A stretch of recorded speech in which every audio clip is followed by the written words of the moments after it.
Good afternoon, just good afternoon. It's just afternoon, 12:01, and I'm here a little bit later today.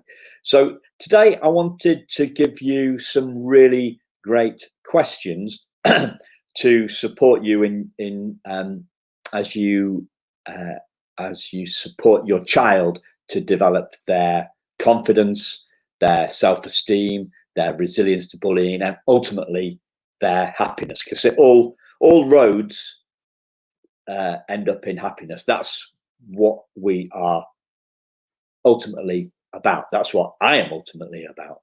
That's what you tell me as parents that you want. Ultimately, you just want your child to be happy. And who doesn't? My mum is 82 and she keeps on saying to me, all I want for you, Simon, is for you to be happy. Okay. I'll tell you what makes me happy. Supporting you, helping kids be happy. And the work that I do directly in schools from time to time, obviously not at the moment, helping them. But I never thought that I would enjoy the work I do with parents as much as I do with kids. But boy, was I wrong. I was wrong. I absolutely love it because it's all about touching that fantastic space of openness and happiness. You know, what makes us happier than talking about happiness? Yeah. Okay. So straight into it. Some great questions. The first one that I came up with was what to do with confidence. So what we want to do is take the child back to a previous event when they weren't sure that they could do something. They had a go at it and they succeeded. And so that's one thing that we can use to kind of remind them of when they were wrong about themselves and their ability to do something. Taking them back into the past with a question is a great way to do that. Questions are the answers. Questions are the answer. Because if we try and force some information into anybody's head, whether they are 10 or 53, that information is just going to bounce straight back off. It's not going to sink in. It's not going to get into the ears and into the brain and into the heart of the other person. We all do a lot of that. We try and push stuff. It's like a salesperson trying to push you to buy stuff with his quotes. I'm trying to push you now. Can you feel it? Push. Get away. I don't want you to push me into anything. Okay. It's like an exclamation mark at the end of do something, you know, and at the end of a sentence. A question, I said this yesterday, I think, but I don't think you can hear this too often, right? A question has a question mark at the end, and the question mark hooks the answer out of the other person. That's what coaching is about, getting them their answers out of them. So, you know, when we say the best way to influence somebody is to make them think like it's their idea. Yeah. That's when it is their idea because it's come out of them. It's not us trying to shove the information and shove the statement into their heads. It's us drawing that information out of them. So, so that's one way a question you can take somebody back in time to when they does it the wrong way around, doesn't it? Because I'm a mirror image. Take them back in time. I won't try and do the arm angels. Take them back in time to when they've achieved something that they didn't think they were capable. The next one, I guess, would be to look forward in time. So, how will you feel when you've achieved this goal?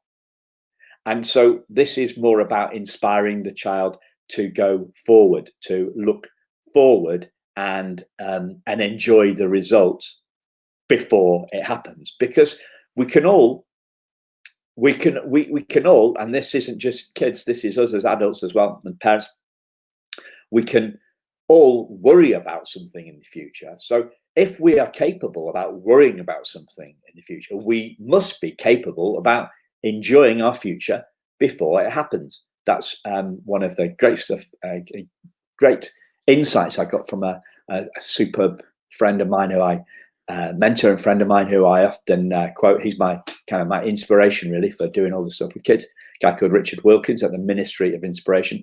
Why don't we enjoy our future before it happens, just in case it doesn't happen? Then we've had the feeling anyway. We don't have to wait for the result. We don't have to wait for the result. We can just enjoy the result. Now, I'm getting a bit hyper. Maybe I should slow down a little bit. So get the child looking back to when they've done something they weren't capable of. Get them looking forward to the future about something that they're going to enjoy.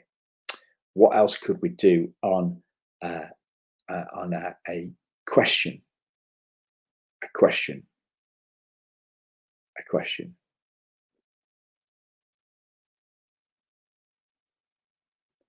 So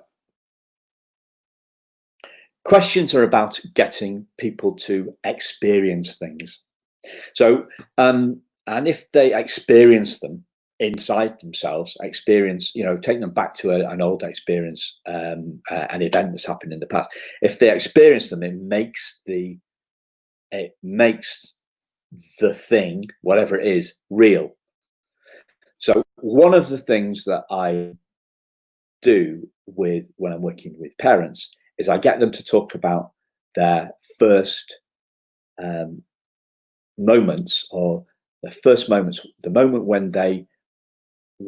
when they're really in love with their kids, when they're really in love. So being in love is like a big bath of loveliness. So that might be when we're watching our child sleep, and also peace and quiet and loveliness. It may be the first time that we saw them just after they were born.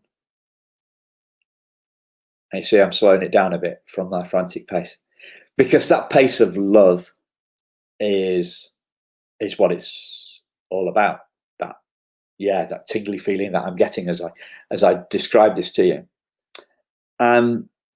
And what mums and dads tell me about this is that they, at that moment, they see the perfection in their child.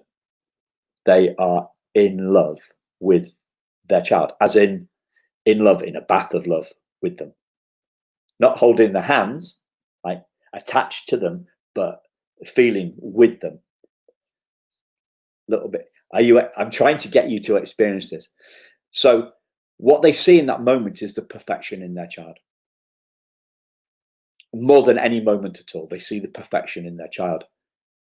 And then I will take them to the place when they see that that's how their parent saw them in that moment.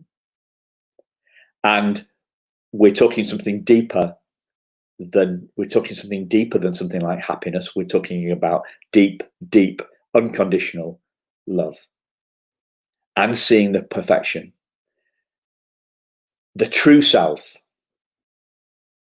not the tantrums, not the worried personality, not the poor self-esteem, the true self. And we're touching the perfection of who we truly are. And the great thing is that you can take exactly that same approach with your child. So if the child's a little bit older, I've done this with kids like 9, 10, and they've told me about their favorite moment. And their favorite moment was seeing their little niece or nephew for the first time, or their little sister or little brother being born. Seeing them for the first time, not seeing them being born. It's not they're not there for that, are they? So they can see the perfection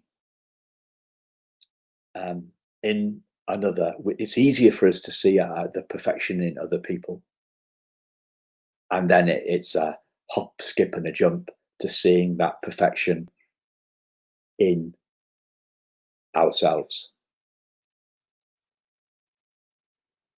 And it's Q day today, A to Z of happiness Q. We touched that point. So I've been talking about questions, but where I really wanted to go to with this was quiet, the peace and quiet of that lovely feeling, and the contentness that's at our very core.